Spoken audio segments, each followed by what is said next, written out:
Paz queridos, que Dios los bendiga, soy Samuel Silva y esta es nuestra serie, La Gran Historia de la Salvación. ¡Bienvenido!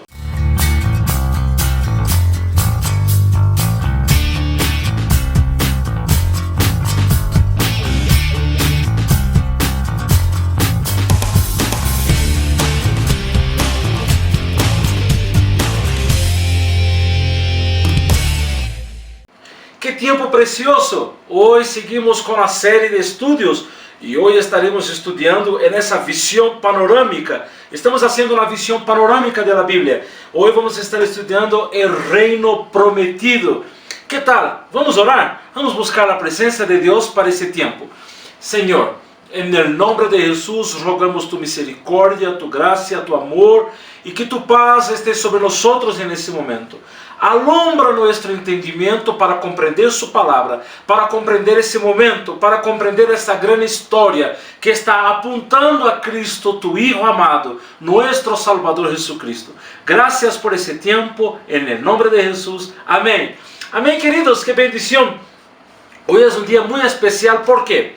En la lección, en el video anterior, nosotros estuvimos estudiando sobre el reino perdido, sobre ese reino que fue contaminado. Antes habíamos visto, ¿ya? O sea, el ideal del reino, cuando Dios pone a Adán y Eva dentro del huerto del Edén, es el pueblo de Dios, Adán y Eva, bajo el gobierno de Dios, en el lugar de Dios, en el huerto de Edén. Ellos pecan. Génesis capítulo 3, hay entrada del pecado en el mundo. Hay todas las consecuencias que hemos visto en el video anterior. Y si por si acaso no estás acompañando la serie, quizás es su primer video, en la descripción va a estar el playlist de todos los videos grabados hasta hoy. Y no solo eso, está también la guía de estudio. Es gratis para que usted pueda armar la gran historia de la salvación. Descarga la guía y acompañe con nosotros. Ojo, interesante entender que la Biblia, todo el contexto bíblico, la historia bíblica se resume en 4 palabras, en 4 conceptos, para entender mejor. Creación, caída, redención y nueva creación. Todas las historias, desde Génesis hasta Apocalipsis, entran en ese contexto, en esa línea de tiempo. Creación, caída, redención y nueva creación. Y hoy, para dar continuidad a nuestro estudio, vamos a estar viendo sobre el reino prometido. Cómo esa historia, cómo ese gran panorama, cómo esa gran historia de la salvación puede preparar el camino para Cristo. Y vamos a empezar leyendo un texto que está en Efesios capítulo 1. Efesios capítulo 1, vamos a leer el versículo 3 al 6. Yo estoy usando para ese estudio, para lectura, yo estoy usando la Biblia Nueva Traducción Viviente, es esa versión. Pero ojo, no se olvide de que nosotros también ya hicimos el review, o sea, la presentación de esa linda Biblia de estudio. A cada video presentamos, hablamos, es una Biblia de estudio que uso también como referencia, como punto de apoyo. Se llama Biblia de Estudio Teológico. Aquí es la Reina Valera 1960. En Bolivia está siendo vendida y distribuida por Sociedades Bíblicas de Bolivia. Es una Biblia muy bendecida. Si usted todavía no vio el review, ahí está ahí arriba, puede clicar para asistir a la presentación de esa linda Biblia, ¿ok? Pero para la lectura de ahora voy a usar la Nueva Traducción Viviente. Vamos a ver, Efesios capítulo 1, versículo 3 al 6, dice así: Toda la alabanza sea para Dios, el Padre de nuestro Señor Jesucristo, quien nos ha bendecido con toda clase de bendiciones espirituales en los lugares celestiales, porque estamos unidos a Cristo. Incluso antes de haber hecho el mundo, Dios nos amó y nos eligió en Cristo para que seamos santos e intachables a sus ojos.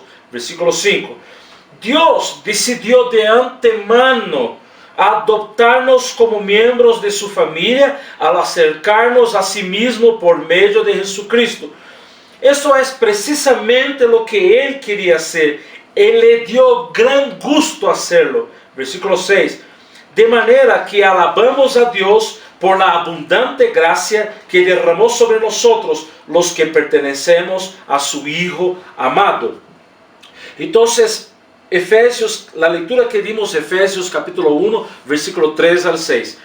Queridos, es asombroso ver que Efesios, en ese Pablo, escribiendo los Efesios, va a tratar aquí de algo o sea, él va a hablar de eternidad a la eternidad. En la versión Reina Valera va a explicar que antes de la creación del mundo, Dios ya estaba establecido su plan. Y aquí el versículo 4 dice, incluso antes de haber hecho el mundo. Aquí estamos viendo de que desde antes de la creación del mundo, entonces hasta después de su fin, Pablo está hablando de eternidad a eternidad. Efesios capítulo 1 da ese panorama, desde antes de la creación del mundo, eternidad pasada. Aún después del fin de Apocalipsis 21, ahí después del gran juicio, después del milenio, la eternidad futura. Efesios capítulo 1 va a mostrar el plan eterno de Dios en ese proceso.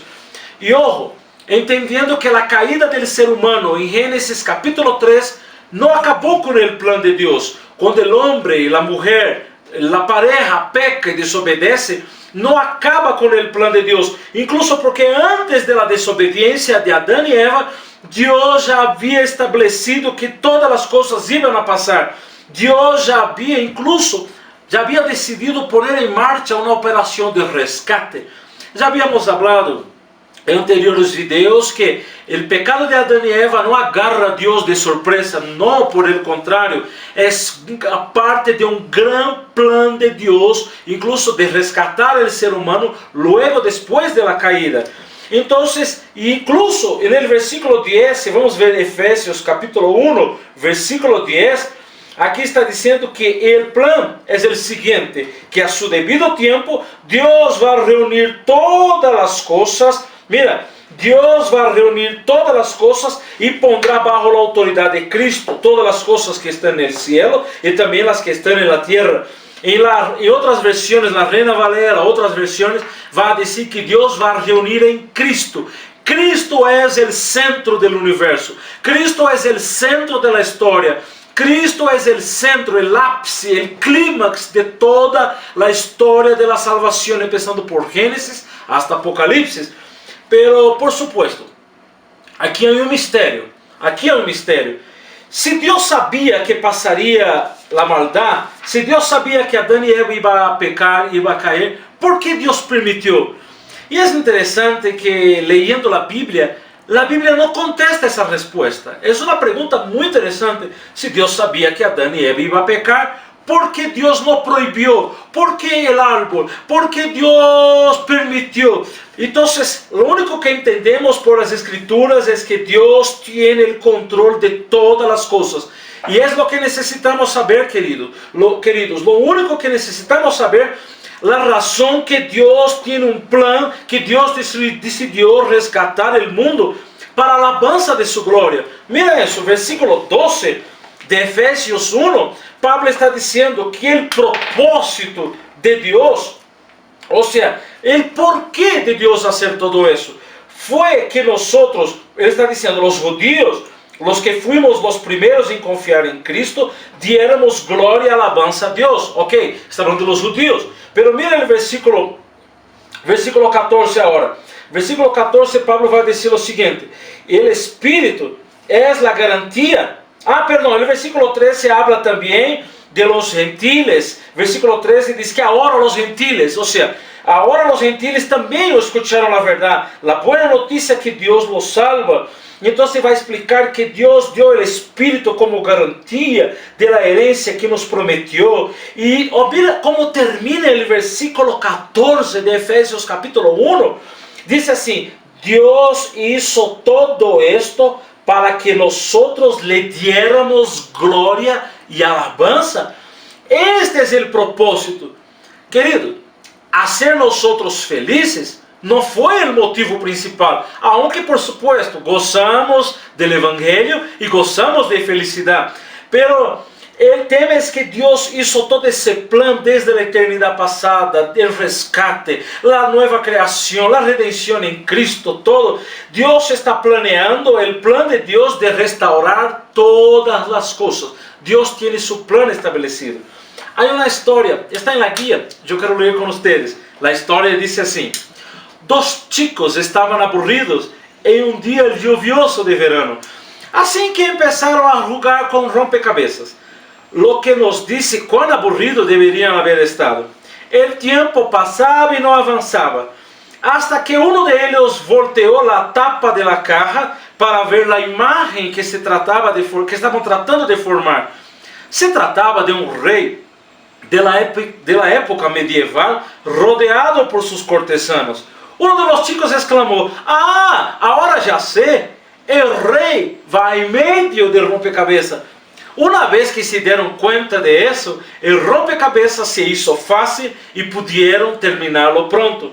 Queridos, de la misma manera que en esa historia de los dos chicos, el rey va en medio del rompecabezas. Para entender todo ese rompecabezas de la historia, todo ese panorama, debemos entender que Dios está en el centro del mundo que Él creó. El centro de todo es Jesús, es Dios, es la Santísima Trinidad.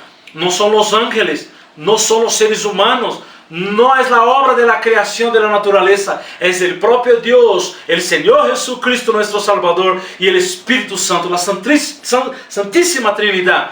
Ahí está el centro de todo, desde la caída de los seres humanos, o sea, desde la caída, desde Génesis 3. Los seres humanos ellos han rechazado, han rehusado aceptar el derecho de Dios está en su posición, el centro de Dios. Y los hombres, aparte, más allá de rechazar el derecho de Dios de estar en el centro, los hombres tratan de destituir Dios del centro, rechazando, destituyendo, no reconociendo y blasfemando. Esa es la historia de la humanidad desde Génesis 3. Pero los resultados hasta Génesis 3 fueron estropeados, catastróficos, terribles. Pero no podemos perder la esperanza.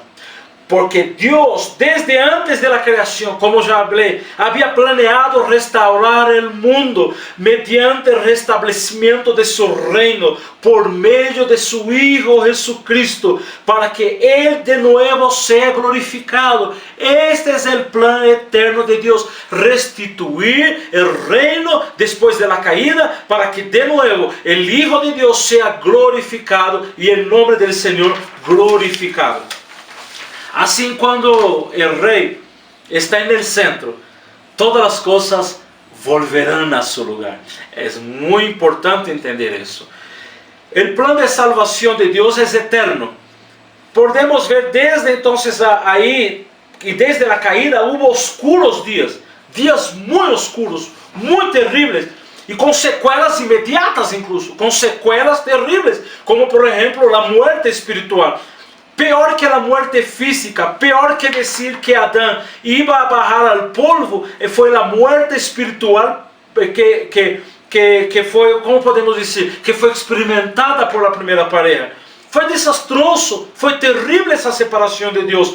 E incluso, aún ahí, entonces en ese tiempo, podemos ver cuando la luz de Dios va a brillar, su gracia va a brillar. En medio de la desesperación hay esperanza, en medio de tinieblas hay luz, en medio de pecado hubo juicio, pero va a haber una extraordinaria gracia. Y es que el tema siguiente va a decir, asombrosa gracia, asombrosa gracia. En el capítulo anterior, en el video anterior, cuando hablamos de la caída de Adán y Eva, el reino perdido, hemos visto pecado y justicia, hemos visto pecado y castigo, muerte, en los primeros capítulos de Génesis. Pero también hemos visto una gran muestra de la misericordia de Dios. ¿Cómo podemos ver una muestra de la misericordia de Dios? Dios no estaba obligado a perdonar al ser humano. Dios no estaba obligado a perdonar a Adán y Eva. Dios no estaba obligado a restaurar la relación con Adán y Eva. Pero aún así, en Génesis capítulo 3, texto que ya hemos leído en la anterior clase, Génesis capítulo 3 va a explicar que Aunque la desobediencia de Adán resultó en la expulsión del huerto de Edén, pero en Génesis 3 vemos una catástrofe, porque toda una desgracia, pecado no es broma, pecado hiere la santidad de Dios, pero aún así vemos el amor de Dios actuando. Por ejemplo, vemos cuando en Génesis 3 Dios provee ropas para ellos, para cubrir la desnudez, mucho más que una desnudez física, sino una falta de intimidad. Se acabó la intimidad, hombre con mujer, mujer y hombre para con Dios, se acabó esa intimidad. Ahora Dios prepara y el amor de Dios se va sobresaliendo. Dios emite su juicio contra la serpiente. Satanás ahí travestido, disfrazado de serpiente. Dios emite su juicio, Dios no está callado. La serpiente Satanás intentó contra la creación suprema, la creación hermosa de Dios, el clímax de la creación de Dios, Adán y Eva. Y ahora Dios emite un juicio contra la serpiente. En el versículo 15 de Génesis capítulo 3, está ahí lo que nosotros llamamos de protoevangelio. Un anuncio del Evangelio, una muestra del Evangelio, una alusión de que en un tiempo futuro, la descendencia, un hijo que iba a venir de la descendencia de Eva, de Adán y Eva, un ser humano iba a destruir la maldad. Génesis 3:15 dice, y pondré hostilidad entre tú y la mujer, Dios hablando a la serpiente, y entre tu descendencia y la descendencia de ella. Su descendencia te golpeará la cabeza y tú le golpearás el talón. Esta es una profecía, un protoevangelio, una profecía de que va a venir uno que va a derrotar a Satanás, y fue lo que cumplió en la cruz del Calvario. Cristo en su muerte en la cruz derrotó la serpiente, derrotó a Satanás, aplastó la cabeza de Satanás. No olvidando que la muerte de Cristo en la cruz nos dio vida, pero al morir en la cruz, Cristo sufrió el golpe de la muerte física. Su talón o su vida fue quitada de la tierra, ahí simbolizando que Satanás va a herir su talón, y Cristo muere en la cruz aplasta la cabeza de Satanás, y es lindo, pero ojo, hay un cumplimiento todavía de esa profecía en su totalidad. Romanos capítulo 16, es bueno entender eso. Romanos capítulo 16, versículo 20. Aquí hay un detalle. Yo quiero ver con usted ese detalle, porque algunas personas, tal vez a modo de no entender esto, piensan de que hoy pueden estar diciendo, algunas personas diciendo, yo voy a aplastar la cabeza de Satanás, y vamos a aplastar, hermanos, vamos a pisar el enemigo, vamos a aplastar. Pero el único que tiene ese derecho, tiene ese poder, tiene esa autoridad, y en su cabalidad conquistó la muerte, pero implantando el reino en la tierra, va a llegar un día que Romanos 16:20 se va a cumplir. Entonces, querido, no va a cumplir conmigo, no va a cumplir con usted, no somos nosotros. Pero aquí dice que nosotros, vamos a entender ese versículo. Romanos 16:20 dice así, el Dios de paz pronto aplastará a Satanás bajo los pies de ustedes. Pero aquí está diciendo que bajo nuestros pies, pero no soy yo que aplasto. Aquí dice que es el Dios de paz, va a aplastar a Satanás. Él tiene ese poder. La muerte de Cristo en la cruz ha vencido la muerte, ha vencido el diablo, y todo está marchando, la historia está marchando. Cuando Cristo regresar para terminar su obra, cuando Cristo regresar triunfante, reinando, el Rey de Reyes y Señor de Señores, todopoderoso, junto con sus ángeles, junto con la iglesia victoriosa, viene para derrotar por fin a Satanás. Aquí hay un cumplimiento cabal y total de la victoria de Cristo. La victoria que ya empezó en la cruz. Aleluyas. La victoria que ya empezó en aquel madero ensanguentado. Ahora va a ter su cumplimiento en totalidad. Cuando Cristo vuelva y aplaste de vez y derrote a Satanás de una vez por todas.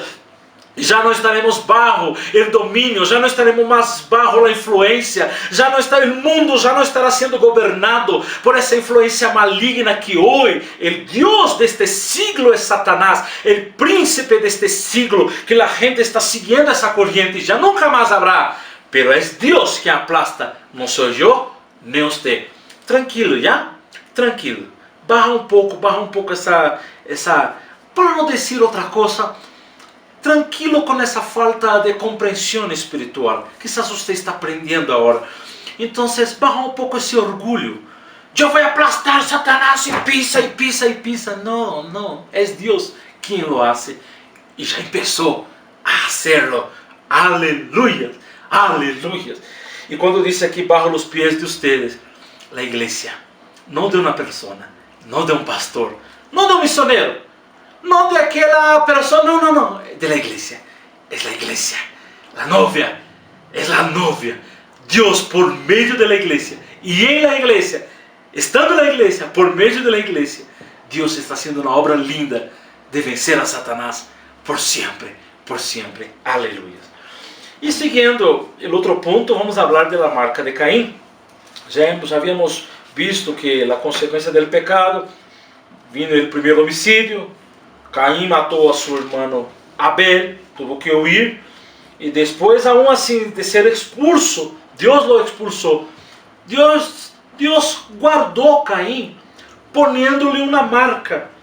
Porque capítulo 4, versículo 15 de Gênesis, o autor, Moisés, escrevendo o Pentateuco, Moisés disse em Gênesis 4:15, el Senhor respondeu, não, porque eu castigarei 7 vezes a qualquer que te mate. Então o Senhor le puso uma marca em Caim como advertência para qualquer que intentara matá-lo. Missionário, qual é a marca? Não sei. Nadie sabe. Há muitas especulações e investigações. Nadie sabe. É uma marca. Deus, em sua soberania, puso uma marca em Caim para que as pessoas não matassem Caim. Caim teria que sofrer o castigo. E aí, desde então, empieza algo que é interessante, porque eu quero falar com você agora, dentro dessa classe, incluso está na guia, puedes acompanhar, um pouco sobre os pactos. Pacto é um dos conceitos mais importantes da Bíblia. Se encontra em ambas partes da Bíblia, tanto no Antigo como no Novo Testamento. E incluso a própria palavra testamento é uma outra palavra para pacto. Então, se vamos ler dessa maneira, seria o pacto antigo e o pacto novo. Antigo Testamento e Novo Testamento. A palavra pacto viene como no Antigo Testamento 285 vezes. É para chamar a atenção, algo está aí. E no Novo Testamento 33 vezes a palavra pacto. Que é pacto? É um compromisso solene em el que Deus se compromete com seu povo mediante promessas vinculantes. Às vezes essas promessas são unilaterais, ou seja, depende só de Deus, Deus incondicionalmente. Pero às vezes são bilaterais e condicionais. Em outras palavras, Deus espera nessas promessas, nesse pacto, que o povo lhe prometa obedecer e cumprir os pactos. Os pactos se sellam com sangue e há señales de pacto. Pero é interessante que mesmo antes de sellar com sangue, eu quero falar do primeiro pacto, que não foi com sangue. O pacto noéico, havia uma señal, e o pacto que Deus hizo com Noé, de nunca mais destruir o mundo. Depois houve o dilúvio, e Deus faz um pacto com Noé, conhecido como o pacto noéico. A señal foi o arco-íris, Deus puso. Pero quando já temos o seguinte pacto, o pacto abraâmico, que Deus promete levantar de los descendientes de Abraão uma grande nação. Deus vai obedecer a Abraão e vai obedecer sua descendência. Todos serão obedecidos por meio de eles. A señal é a circuncisão. Ou seja, essa operação, como podemos dizer, esse pacto onde se vai cortar parte do órgão genital masculino para marcar que os filhos, todos os filhos da descendência de Adão, todos têm que ter não somente uma marca física, sino é eles um pacto estabelecido por Deus com Abraão, para que sua família venga dar descendência, e é linda a história, não olvidando de que Jesus também passou por esse rito, era um rito judaico, e Jesus cumpriu também isso. Pero vamos falar do pacto, por exemplo, mosaico, o pacto que Deus hace com os israelitas, com Moisés, devolver Israel, o pueblo, em seu pueblo especial. Ustedes são mi pueblo, ustedes são mi nação, ustedes são mi pueblo, obedezcan mis leyes. Deus dá leyes para su pueblo, pacto mosaico. E qual é a señal? A señal é o sábado. É o sábado estabelecido por Deus, é a señal que esse pueblo van a trabalhar 6 dias, e no 7º dia van a descansar, e nesse pacto mosaico, esse pacto do Antigo Testamento, o sábado é a marca principal, a señal. Pero também nós vemos que já em Jeremias, Deus está profetizando um novo pacto, porque entendendo que os israelitas quebrantaram o pacto com Deus e Deus os juzgou, e agora Deus levanta Jeremias e Deus está dizendo: vou dar um novo pacto com vocês, les vou a cambiar o coração, mis leyes já não vou a escrever em tablas de pedras, mis leyes vou a escrever em seus corações. E agora há um perdão completo, e a muerte de Cristo na cruz inaugura este pacto. Não se olvide que quando Jesus vai participar da Santa Cena com seus discípulos, Jesus agarrando a copa disse: esta copa é o símbolo do novo pacto, é o símbolo de mi sangre, a sangre de um novo pacto, uma nova aliança, um novo testamento, ali com Cristo, com sua muerte, sendo simbolizada por la Santa Cena, e também tendo como señal o bautismo passando por essa señal, os sacramentos, a Santa Cena, o bautismo sendo parte do corpo de Cristo. Agora somos parte desse novo pacto, dessa nova aliança estabelecida entre Deus e o homem. Então, vamos caminhar um pouquinho mais. Em Gênesis capítulo 5, versículo 24, há algo que nos chama a atenção. Gênesis 5, 24 diz assim, 5:23, Enoque viveu 365 anos, andando em íntima comunhão com Deus, e um dia desapareceu, porque Deus se lo levou. Que raro, porque todos os versículos anteriores disse: Cainã viveu 910 e depois morreu. Enos viveu 905 e depois morreu. E vai morrendo. Pero quando chega aqui, com Enoque, não há morte. É interessante porque Enoque era diferente. Disse que aqui nos dá uma esperança, porque disse: Enoque anduvo com Deus, tuvo uma íntima comunhão com Deus. Quizás alguém pode perguntar: pero como é isso? Porque aqui todavia vemos a consequência da caída. Gênesis 3, a caída, Gênesis 4 e 5, todas as consequências, a muerte, as desgraças. E como é possível, então, em um mundo caído, alguém andar em íntima comunhão com Deus e escapar do castigo da morte? Sim, foi isso o que passou com Enoque. Vemos uma muestra, vemos como uma pequena muestra da graça de Deus na vida de Enoque. Primeiro, em sua comunhão com Deus. E em segundo, porque não experimentou a morte física, que era castigo direto da desobediência do ser humano. É algo maravilhoso isso. Pero então, hablamos de los pactos. Vamos então dar um vistazo no pacto com Noé. Em Gênesis capítulo 6, versículo 8, as escrituras dizem que Noé, Gênesis 6, 8, Noé encontrou favor delante do Senhor. Noé halló gracia ante os ojos do Senhor. Entendendo que todo ser humano é pecador, ok? Todo ser humano. Porque no versículo 5 do próprio Gênesis 6, versículo 5, diz assim que o Senhor viu a magnitude, a grandeza da maldade humana na terra, e que todo, não arguitos, não, e que todo o que a gente pensava ou imaginava era sempre totalmente malo. Todos eram malos, incluso no tempo de Noé, incluso na geração de Noé.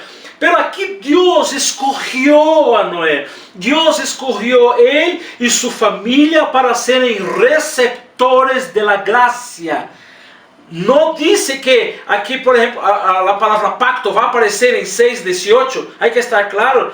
6:18 dice: confirmaré mi pacto contigo. Não é, está sendo um pacto. Não é que esse acordo, esse pacto que Deus hizo com Noé, não era só para guardar del dilúvio, sino que, primeiro, Noé creyó na palavra de Deus. Noé creyó, tome nota, Noé creyó.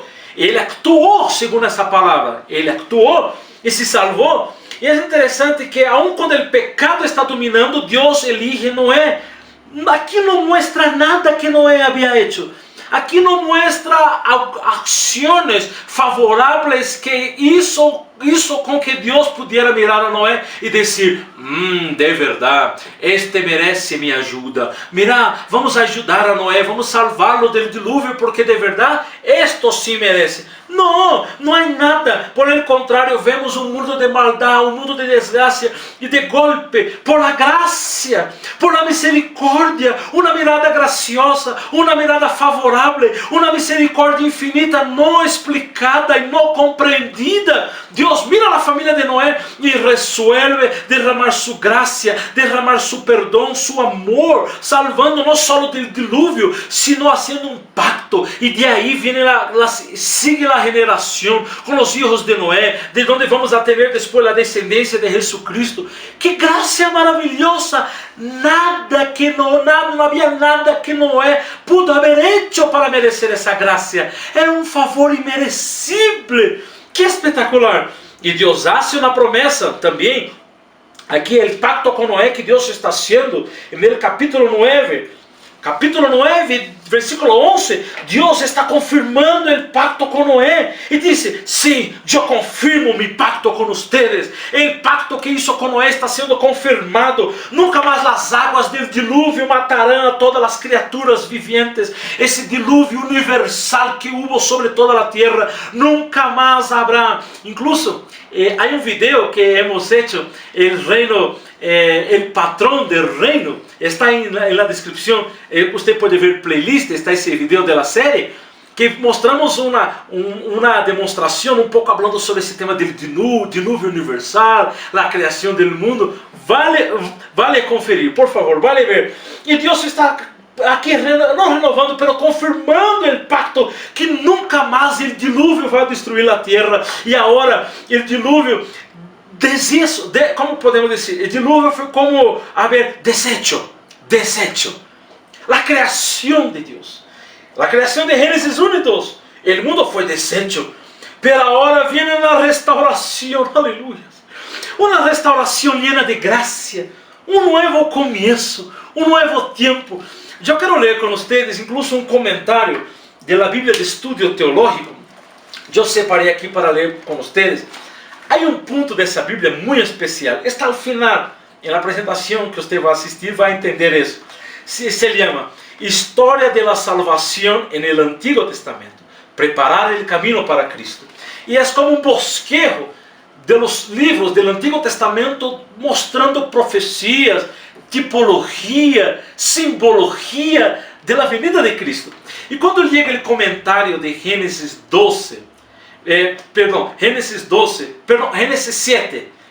7, versículo 23. O comentário de Gênesis 7, 23, o versículo 23 habla que as águas cobrieron, Deus borrou de la tierra, todo foi destruído, as únicas pessoas que sobrevivieron foram Noé e os que estavam com ele na arca, ok? Na barca. Então, nessa Bíblia de estudio, há um pequeno comentário desse versículo. E o comentário diz o seguinte: o dilúvio puso fim a todo um mundo. Prefigura el juicio final que deshace los cielos y la tierra actuales. Mira, el diluvio estaba prefigurando, mostrando, era una sombra del juicio que vendrá, donde Dios también va a traer un mundo nuevo. Dios guarda a los que pertenecen a Cristo. El Noé definitivo. Y el surgimiento de un nuevo mundo prefigura a criação del cielo nuevo e tierra nueva. Que maravilha esse comentário. Que lindo. Então, se todo aqui está prefigurando. E é interessante notar que Génesis capítulo 1 y capítulo 9 tiene muchas similitudes, muchas semejanzas. Génesis capítulo 1 y capítulo 9. Vamos ver. Aí incluso hay una tabla en su guía que usted puede acompañar. Está la tabla. Génesis capítulo 1, versículo 28 dice así: sean fructíferos y multiplíquense, llenen la tierra. Génesis capítulo 9, versículo 1 dice: sean fecundos, multiplíquense, llenen la tierra. Mira que lindo la repetición, el patrón de similitud, de igualdad. Ahí va a decir Génesis 1:28, sométala, domine a los peces del mar, a las aves del cielo y a todos los reptiles que se arrastran por el suelo. En Génesis 9, versículo 2, va a decir: todos los animales de la tierra, todas las aves del cielo, todos los animales pequeños que corren por el suelo y todos los peces del mar tendrán temor y terror de ustedes. En otras palabras, yo les he puesto bajo su autoridad, ustedes van a dominar sobre ellos. Hay un patrón repitiendo en Génesis 1 y Génesis 9. Y después de Dios hacer su promesa, Dios pone una señal en el cielo, un arco iris, para que cuando Dios vea, Dios va a se recordar de la promesa. Y para cuando nosotros vamos a ver hoy, en el siglo XXI, nosotros vamos a tener esperanza de que Dios cumple su pacto, sus promesas. Aleluyas. El otro punto que vamos a ver ahora es el pacto que Dios hace con Abraham. Entonces estamos caminando. Pero antes de hablar de Abraham, es interesante entender que hasta Génesis capítulo 10, vemos tres elementos. Pecado, juicio y gracia. Ok, en Adán y Eva vemos pecado, vemos el juicio de Dios en capítulo 3 de Génesis, pero también vemos la gracia de Dios prometiendo um Salvador que vai aplastar a cabeça de Satanás, Deus perdonando Adão e Eva, restaurando, aí lá está com eles, e vai nos filhos, a descendência de Adão e Eva por meio de Sete, viene Noé, a graça de Deus sendo mostrada a Noé. Pero quando chega ao capítulo, me olvidei de dar um detalhe, esses três elementos, pecado, juízo e graça, sim, pecado, juízo e graça. Pero há um detalhe aqui, quando eu chego em Gênesis capítulo 11, há uma exceção. Não vemos a graça, só vemos pecado e juízo.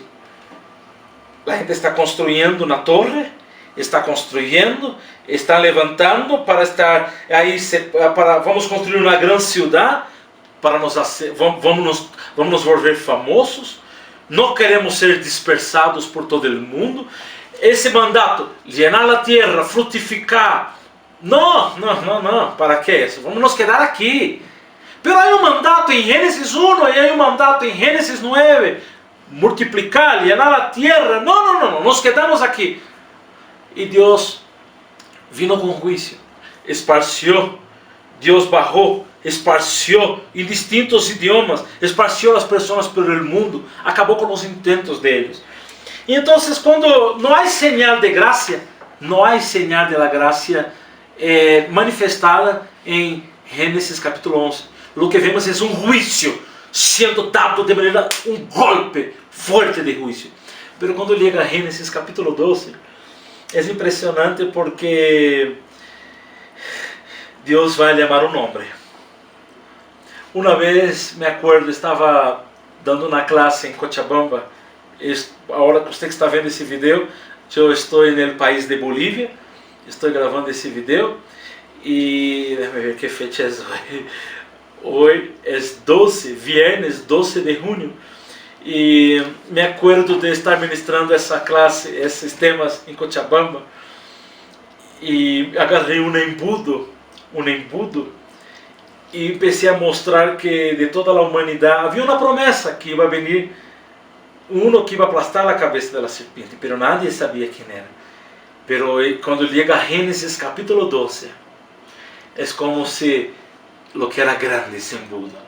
Y ahora se fue evitando el gatito. Y de ahí, de todas las familias que ya existían en la tierra, Dios llama a un hombre. Y yo quiero leer con ustedes Génesis 12, del 1 al 3, la llamada de Abraham. não se olvidando. Escute isso. Há um teólogo chamado John Stott. John Stott escreveu dizendo: se pode dizer com certeza, com segurança, e sem exagerar, que não só o resto do Antigo Testamento, sino também do Novo Testamento, são o resultado destas promessas que vamos ver agora. Todo o Antigo Testamento, de agora adelante, o Novo Testamento, parece que está aqui dessa história, embudou, se afilou para uma família, Gênesis capítulo 12, versículo 1 al 3, diz assim: El Señor le había dicho a Abraham: deja tu patria y tus parientes y a la familia de tu padre, y vete a la tierra que yo te mostraré. Haré de ti una gran nación. Te bendeciré, Abraham, y te haré famoso. Mira aqui que não é Abraão buscando a fama, é Deus conhecido. Outras versões diz: te haré conhecido. E serás uma bendição para outros, Abraão. Bendecirei a quienes te bendigam e maldecirei a quienes te tratem com desprezo. Mira o final do versículo 3. Todas as famílias de la tierra serão bendecidas por meio de ti. Em la Reina Valera diz: por meio de ti serão bendecidas todas as famílias de la tierra. Não há nada especial em Abraão. De novo, Abraão não foi escolhido por sua bondade, não foi escolhido por ser um homem rico, não foi escolhido por ser um homem poderoso, não. E é interessante notar que eu quero ler com você um versículo, está em Neemias. Déjame encontrar aqui a referência. Neemias capítulo 9, versículo 7. Vamos a ver o que diz Neemias, capítulo 9, versículo 7. Neemias vai falar desse chamado Crônicas Esther. Neemias.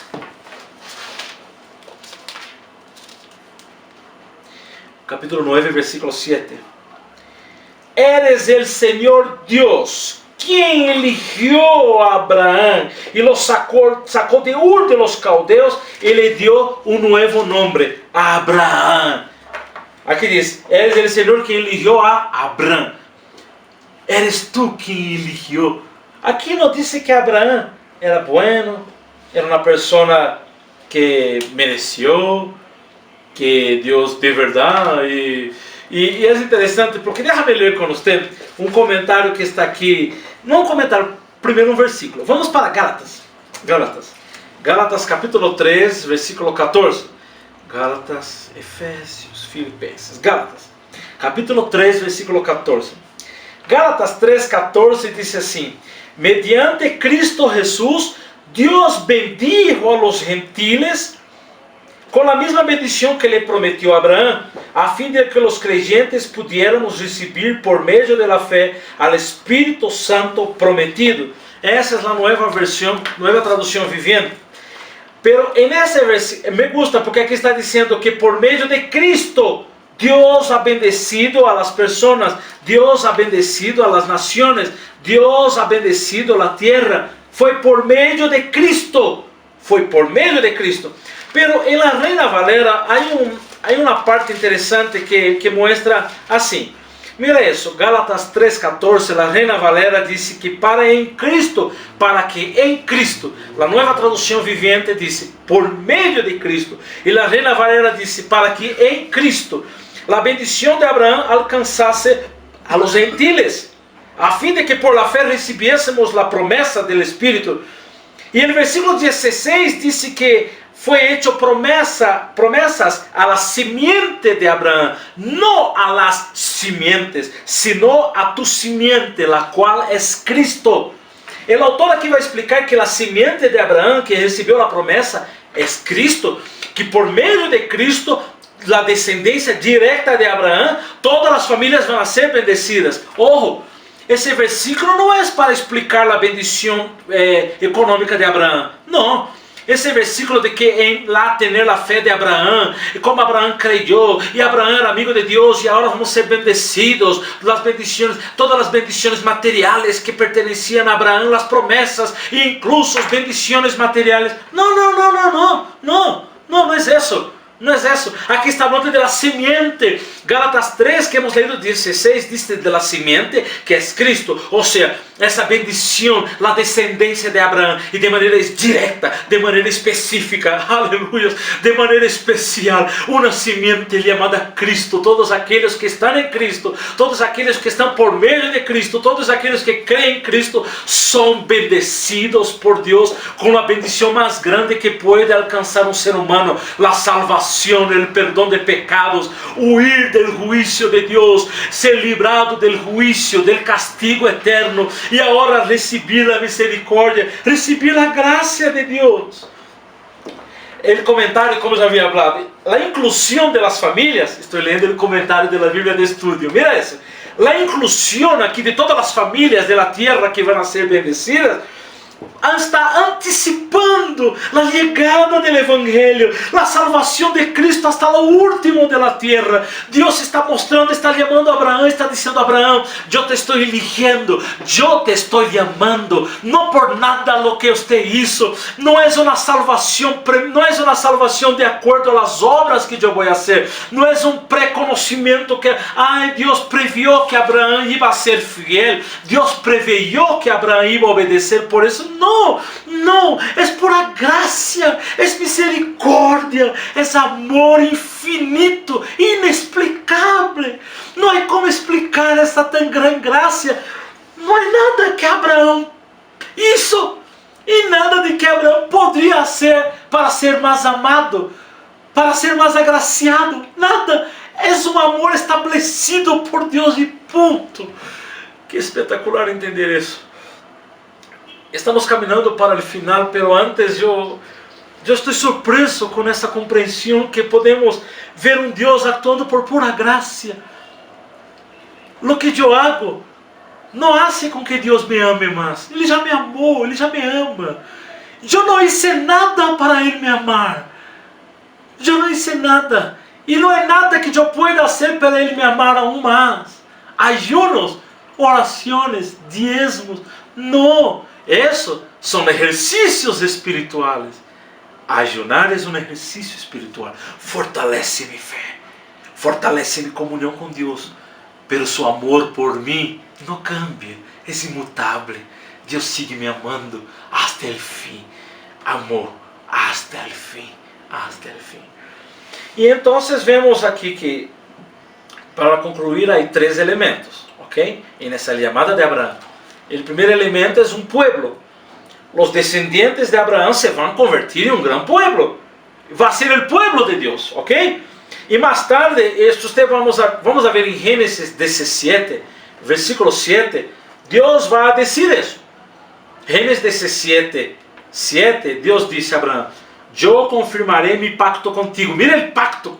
Y hay aquí toda una historia del pacto. Yo no estoy leyendo el pacto, está en el capítulo 15. Eu não vou entrar nessa história, mas se você quer saber um pouco mais desse pacto com Abraão, você pode ver os outros vídeos que nós temos. Há outras séries, há uma série muito especial chamada As 9 Marcas de uma Igreja Saludável, e eu vou deixar na descrição também o link dessa série para que você possa assistir e entender um pouco mais desse evangelho e chamado de Deus para Abraão, ok? Vai estar o link na descrição para que você possa entender um pouco melhor esse pacto. Pero aqui em Génesis 17, Deus confirma o pacto com Abraão e com tus descendentes,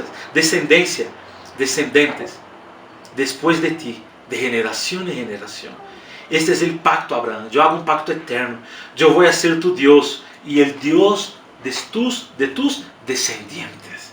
É um pacto onde Deus chama um pueblo. Deus está chamando um pueblo. A promessa se repite uma e outra vez.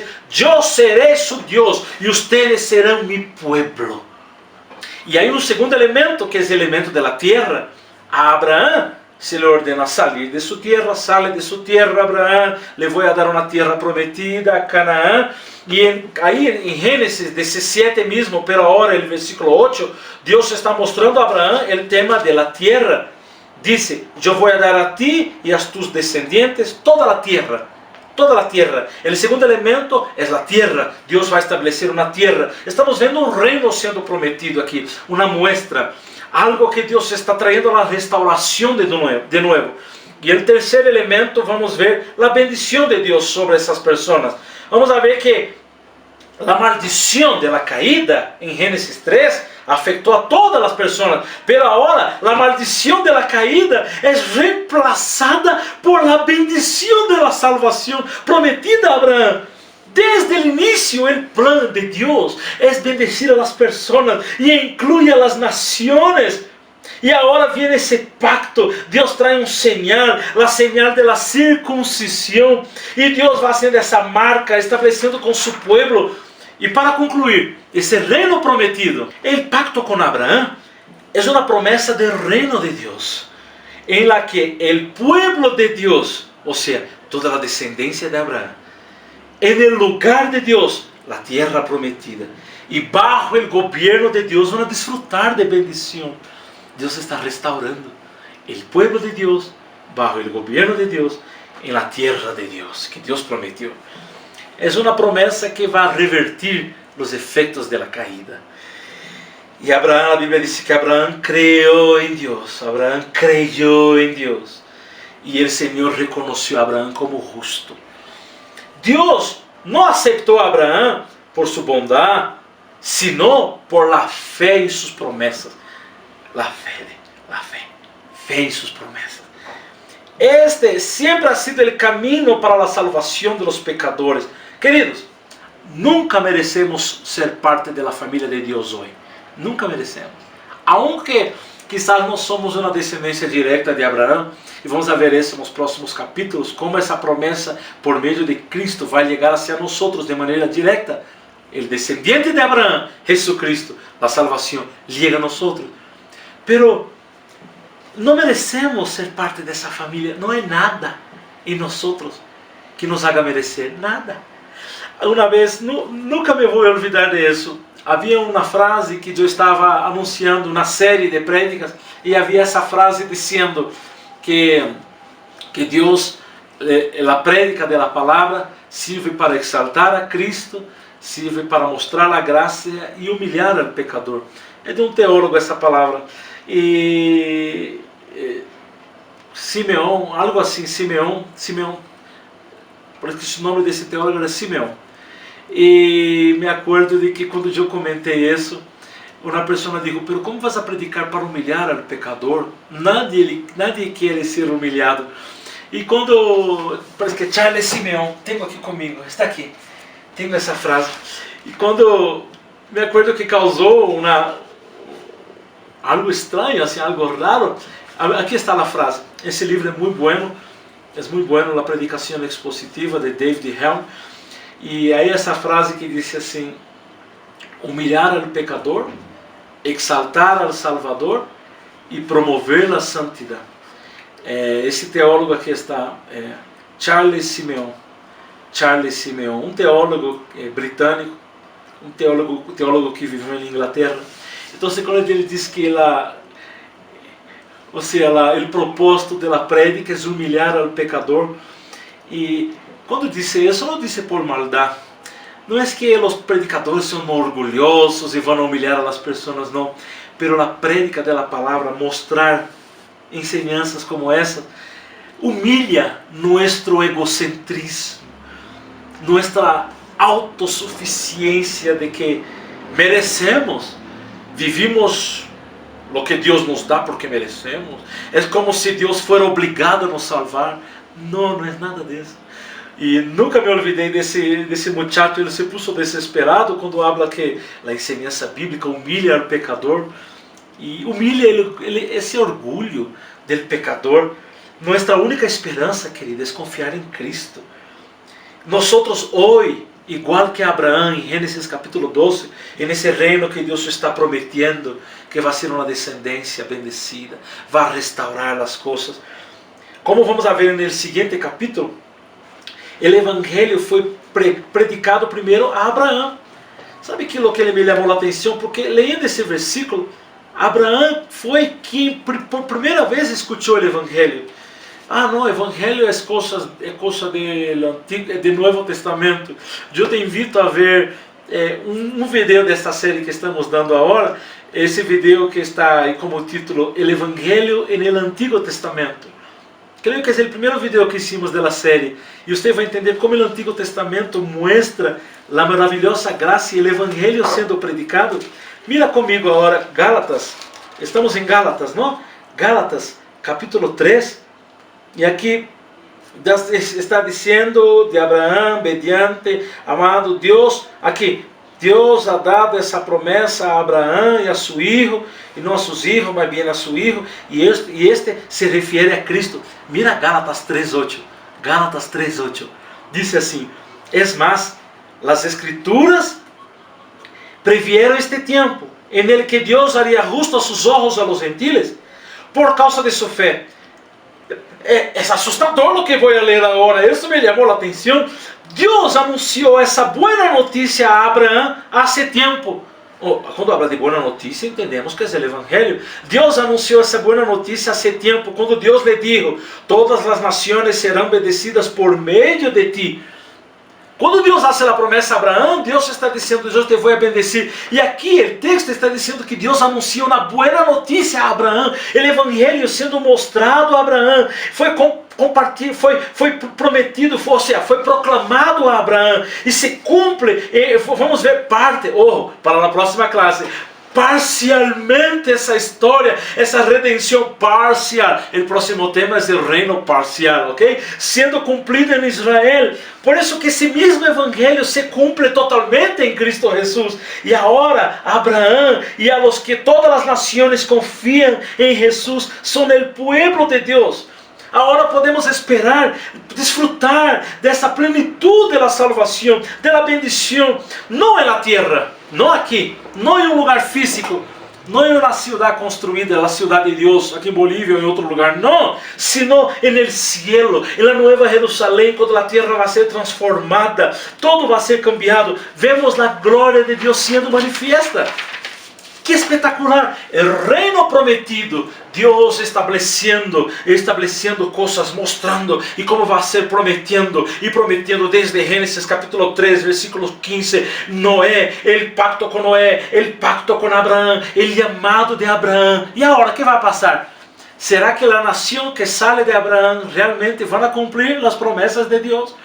Será que os pactos... Não se olvide que o pacto tem partes. Será que a parte humana do pacto vai cumprir em sua totalidade?